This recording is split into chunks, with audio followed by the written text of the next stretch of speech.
LeBron James just passed Kareem Abdul Jabbar to become the all-time scoring leader in the NBA at 38,390 points and counting. What an achievement. Given that he's played here twice in his career, many of those points were in a Cavs jersey. What does this mean for his legacy and for the Cavs' history overall? This is an incredible achievement by LeBron. I think that you and I have a very interesting relationship with LeBron because we are about his age and we remember what it was like to live in Northeast Ohio when he was becoming the king, when he was just a teenage kid who was on the precipice of going into greatness in the NBA. We expected greatness. I don't think we expected anything of this stratosphere because no one thought that LeBron, when he was drafted by the Cavs, #1 overall, would eventually become the leading points getter of all time for the NBA. And that's not even counting how many buckets he's had in the playoffs as well. We knew that he was a phenom. We knew that he could do anything on the basketball court at a given moment. But to get to this echelon is still a little mind-boggling for me. I think that it really should be something that the Cavs organization embraces in the sense of understanding that LeBron is not only kind of a homegrown talent, but he is a talent that broke the quote-unquote curse of Cleveland sports.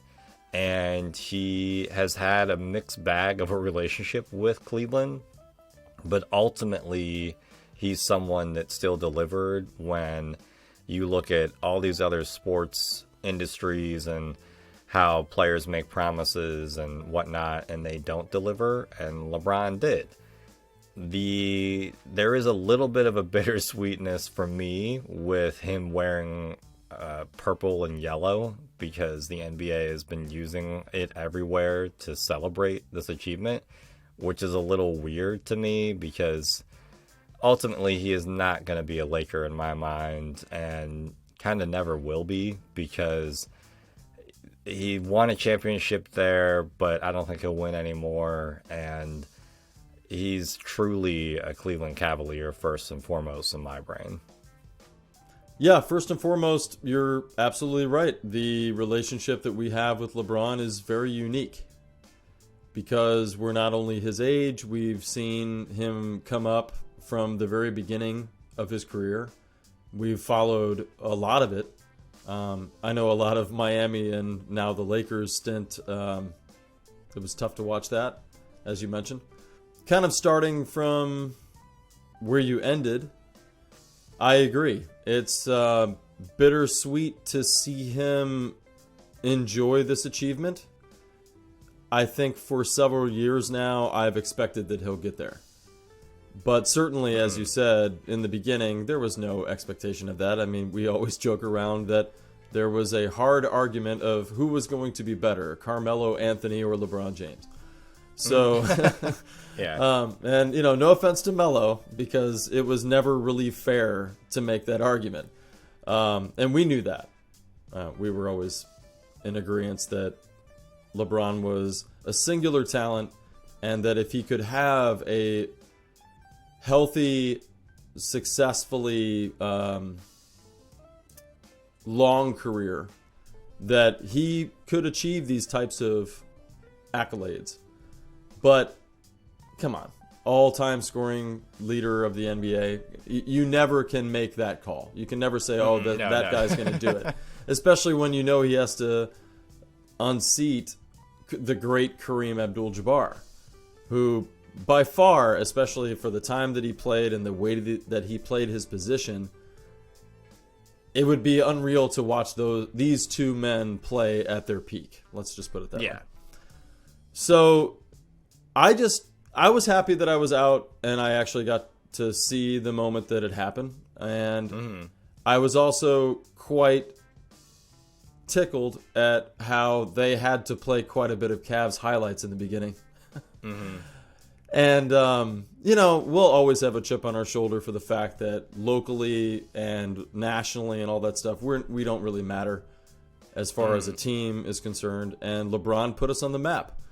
The fact that he left and came back and left again makes things harder to enjoy. But simply, I think I'll always appreciate that he came back. And fulfilled the promise that he acted like he didn't make when he left the first time. So I'm just really thrilled that we got to be a part of his career, and that so many of the points in that 38,000 plus was in a Cavs jersey, and that it was amazing to watch all of those games. I'm truly grateful, and I'm also really, I'll never meet him. If I do, I might faint. But he had so much scrutiny, and he still does. And a lot of it's warranted just because of how he places himself in the public limelight. But a lot of it, too, at the beginning of his career, it was, oh, he doesn't guard the other team's best player. Oh, he's not really defensively sound. Even this is when he was 25 or 26. Oh, he's not clutch. He doesn't make baskets late in games. Oh, he doesn't do this. He doesn't do that. He doesn't do the other thing. And he grew up, and his career blossomed during the age of First Take and whatnot. And so he really got slammed. I mean, he truly was the first NBA player to just get raked over the coals on a daily, if not nightly basis by the media as a whole, as a conglomerate. ESPN did not exist under Jordan. It did not exist under other greats like Abdul Jabbar and Chamberlain. Not the way that it has under LeBron. No, you're totally right. Exactly. And that's something that I'm also kind of happy for him about, in as much as I can be, as a person who can't even imagine what type of stratosphere of life LeBron is in. But I'm glad that he can at least point to one thing and say, you know what, I broke something that nobody thought would ever be broken, ever. And I did that one thing. I might not have as many championships as other folks or whatnot, but I broke a record that y'all can say I'm not this or that or whatever, and I did it.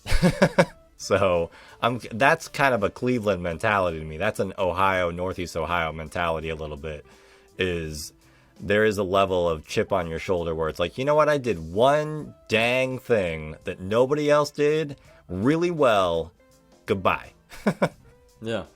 Well, and he'll always be from here, and he'll always have that Northeast Ohio mentality, which I think we both know what that means. But also, I have to stop and give praise to a man who traditionally, consistently, historically, his entire career was considered not a very good shooter.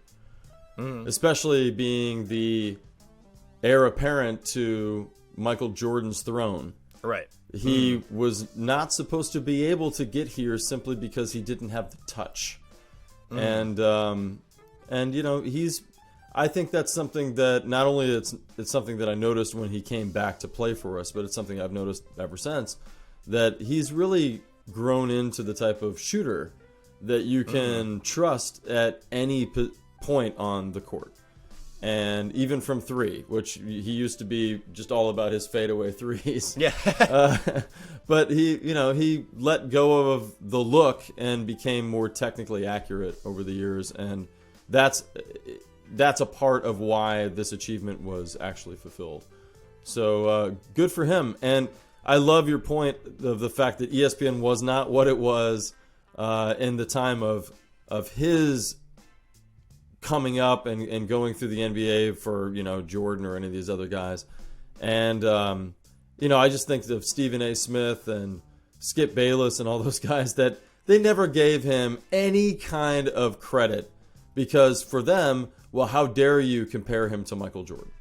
So good on LeBron. You did it, and by far, in the same way that I was so thrilled that I got to watch Jordan's career, I feel the exact same way about LeBron James. And I don't know if we'll see another one like him. It was such a privilege to watch all of this. So, I'm acting like he's retiring, but we know that this is towards the end of his career, and it's such an amazing feat, that he got here. So that's where my head is.